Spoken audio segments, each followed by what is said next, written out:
எல்லாருக்கும் நமஸ்காரம்.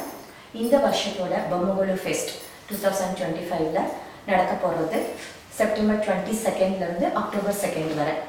ஒரு நாளும் நாங்கள் ஒரு விதமான ப்ரோக்ராம்ஸ் வச்சுருக்கோம். ஸோ அப்போ ஒரு நாளைக்கும் உள்ள ஸ்பெஷல் ஈவெண்ட்ஸை பற்றி உங்களுக்கு தெரியறதுக்கு வேண்டி நாங்கள் வீடியோஸாக போடுறோம்.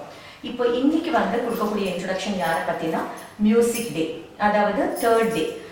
டே 3னா உங்களுக்கு date 24th September 24th performances எதுனா music performance by our Krishna Kalalaya students.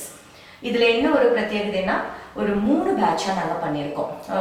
That is level 1, level 2, level 3. அவளுக்கு ஒரு பேரும் கொடுத்துருக்கோம், ஸ்ருதி, ஸ்வரா, ராகா.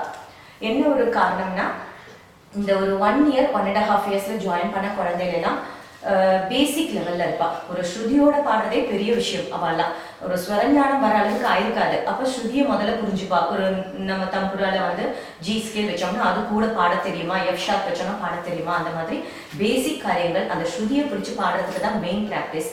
அதுக்கப்புறம் தான் ஸ்வரங்களுடைய இதெல்லாம் நம்ம சொல்லி தருவோம். லைக் ஜண்ட வரிசை, சரளி வரிசை ஆகட்டும், மேல்ஸ்தாய் ஆகட்டும், அதெல்லாம் சொல்லி கொடுத்து தான் கொஞ்சம் அந்த ராகத்தை இன்ட்ரடியூஸ் பண்ணுவோம். ஃபர்ஸ்ட் மாயா மாலவகவுலன்னா அடுத்தது மொல்லமும் மலஹரி கீதம்ல ஸ்டார்ட் பண்ணி ஒரு ராகமாக இன்ட்ரடியூஸ் பண்ணிட்டு வருவோம். ஸோ அப்போ அதனால செகண்ட் பேட்ச் பார்த்தீங்கன்னா ஸ்வரங்களை கொஞ்சம் கூட நல்லா படிச்சவாளாக இருப்பாள். அப்போ second level they started completing their ஜண்ட வரிசை அண்ட் கீதம் தொட்டிருப்பா. கீதம் லெவலில் இருப்பாள்.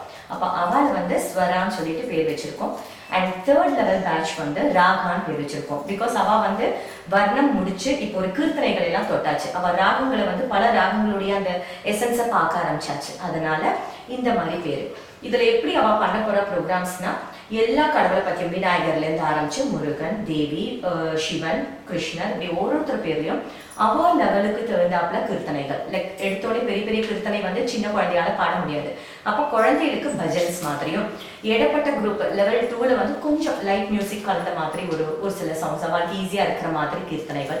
மூணாமத்த குரூப்புங்கிறதே கொஞ்சம் கூடி கமகம் பிரயோகம் இருக்கிற மாதிரியான கீர்த்தனைகள் அவளுக்கு தகுந்தாப்புல. அப்போ கணபதியை பற்றியே 3 லெவலான கீர்த்தனைகள் அவள் பாடுவா. ஸோ பேரண்ட்ஸ்க்கும் நம்ம குழந்தைகள் எந்த லெவலில் இருக்கா, அப்போ இனி அடுத்த லெவல் அவள் எப்படி பாடுவாங்கிற ஒரு ஐடியா கிடைக்கும். இதை தான் நாங்கள் மெயின் மோட்டிவாக வச்சு டான்ஸ், மியூசிக் எல்லாத்துலேயும் இதை நாங்கள் அப்ளை பண்ணியிருக்கோம். Even for dance students also ஒரு டேயும் பார்த்தீங்கன்னா ஒரு லெவலை காமிக்கிற மாதிரி தான் இருக்கும் பெர்ஃபார்மன்ஸ். ஸோ இந்த டே 3ங்கிறது it's specially for music. So these all students or level 1, level 2, level 3. அதில் 2-3 பேர் நிறைய பேர் ஆப்சன்ஸ் இருக்கா. ஒரு 36 students they are going to perform. இதில் ஏஜ் வைஸ் பார்த்தீங்கன்னா 5 வயசுலேருந்து 55-60 வயசு வரைக்குமே ஸ்டூடெண்ட்ஸ்லாம் இருக்காங்க. So there is no age limit for the art form. Bharatanatyam ஆகட்டும், மியூசிக் ஆகட்டும், எந்த ஏஜ்லேயும் அவள் படிக்கலாம். இதில் லெவல்ஸும் இருக்குது. அதை புரிஞ்சுக்கிறதுக்கு வேண்டி இந்த மாதிரி ஸ்ருதி, ஸ்வரா, ராகான்னு பேர் வச்சு நாங்கள் அந்த ப்ரோக்ராம் பண்ண போகிறோம். Hope you all will enjoy it.